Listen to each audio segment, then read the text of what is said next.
ونعوذ بالله من شرور أنفسنا ومن سيئات أعمالنا.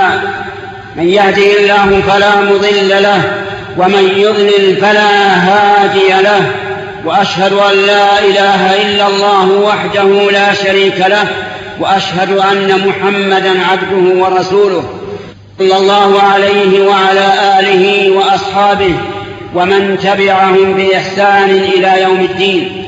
أما بعد فيا أيها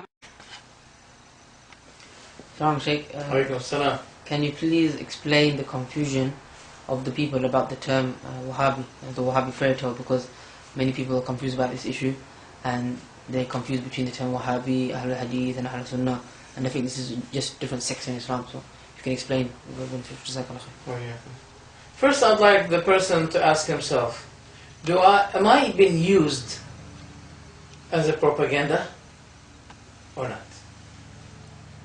The fact is, many people have been used to spread the propaganda. A person should not allow himself to be a tongue cooperating in spreading the propagandas. Because first we'd like to ask, the Wahhabi word, where did it come from?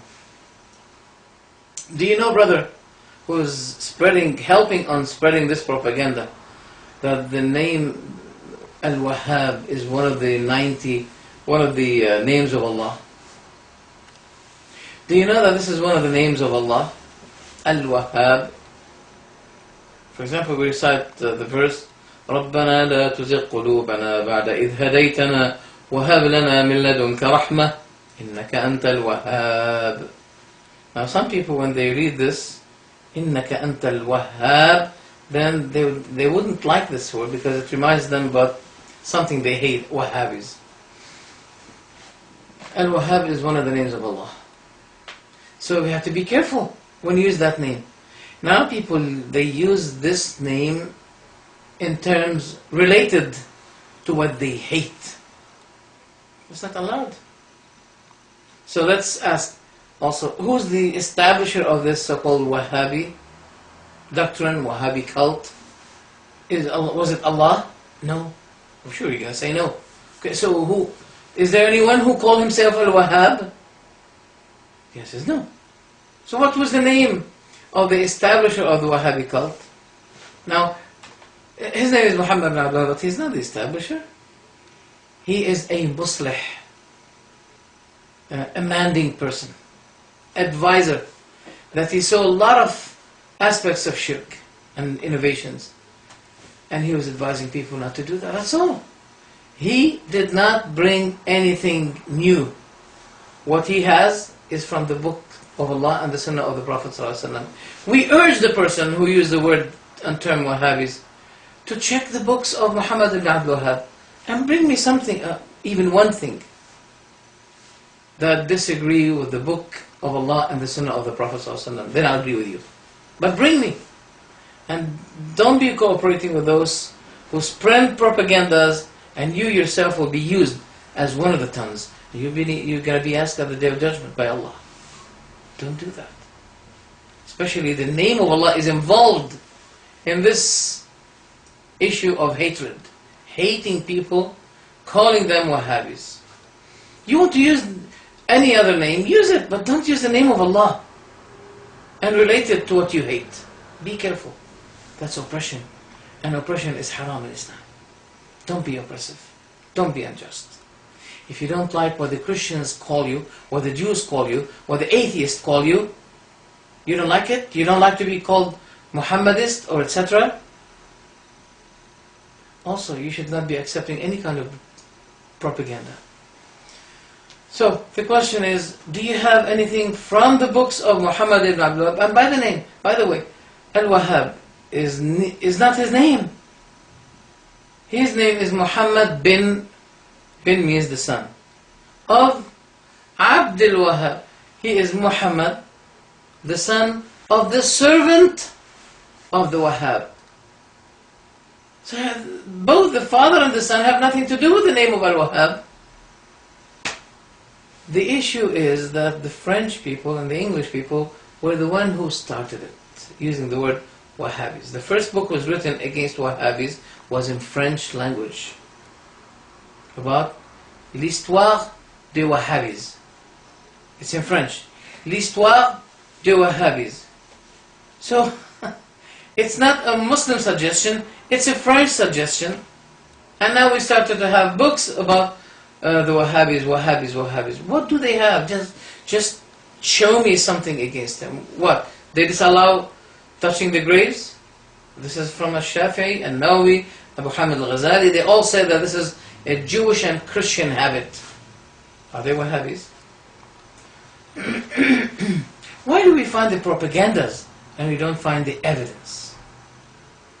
You have to ask yourself this question. Now, the first thing that is disallowed with Sheikh Muhammad ibn Abdul Wahhab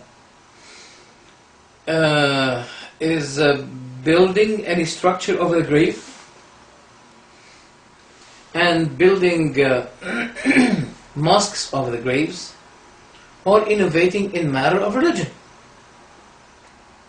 The first thing is that they have two important basics.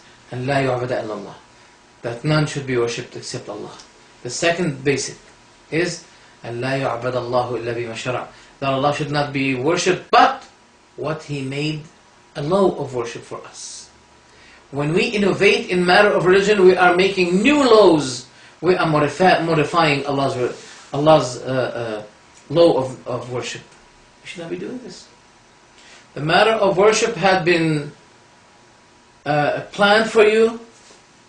You have the best model of worship is the Prophet ﷺ. You will die before accomplishing the prophetic way of worship. He worshipped Allah much better than you, and much better than millions of Muslims. And no Muslim will reach to worship Allah equally, I'm not going to say better, but even equally to the worship of the Prophet. He won't be able to do that. So, are you telling me that you finished what the Prophet was doing and now you're looking for something additional? You can't say that. So what had been planned for you, what had been made a divine law for you in the Sharia of Allah as a matter of worship, take it and don't innovate. Because the Prophet ﷺ said, لَعَنَ اللَّهُ مَنْ أَحْدَث, may the curse of Allah be on the one who innovates. أو آوى محدثا, or accommodated, supported, sponsored an innovator. And this hadith is authentic. And Allah subhanahu wa ta'ala said, قُلْ إِن كُنْتُمْ تُحِبُّونَ اللَّهِ, say, if you love Allah, فَاتَّبِعُونِ, then follow me. Don't add anything more to what the Prophet ordered you. فَاتَّبِعُونِ, then follow me.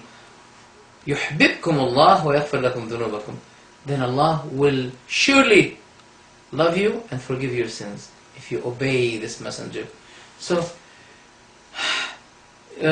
worship Allah alone and don't innovate in religion.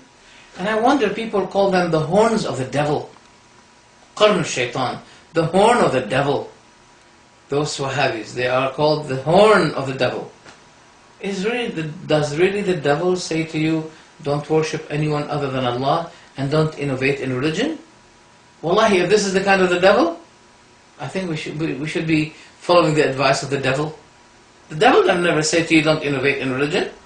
The devil never said to you, worship Allah alone, don't supplicate, don't raise the hands up or down to anyone other than Allah. That is why when people denied that Allah is in the heaven, their hearts took the direction of underground. It's supposed to be going up in their supplication, it went down, and they started to supplicate those under the ground. Isn't this amazing in this ummah? It's amazing. So, these are the basics of the what is called the Wahhabi. And with my experience, I'm not from Saudi Arabia, I'm not from the Gulf, I'm a Lebanese person. I came from Lebanon, from Beirut. And I did not see anything wrong with their da'wah, with their... if you see something maybe I did not see, please. My email is Dimashqiah, DIMASHQIAH wahhabism@yahoo.com. Please send me a message and show me something that the Wahhabis had or believed in which I didn't know, then I agree with you. But I don't think you will find anything. I've been reading the books of Muhammad ibn Abdul Wahhab, and I did not find anything wrong with it. If you did not find, then I want you to know, sorry to tell you, that you are a propaganda spreader while you did not realize it. So fear Allah, and don't let your tongue be used in matters of propaganda. If you don't like yourself to be called Muhammadist, don't allow other people to use these kinds of names, especially the name of Allah, as a sign or indication of hatred. وبالله التوفيق.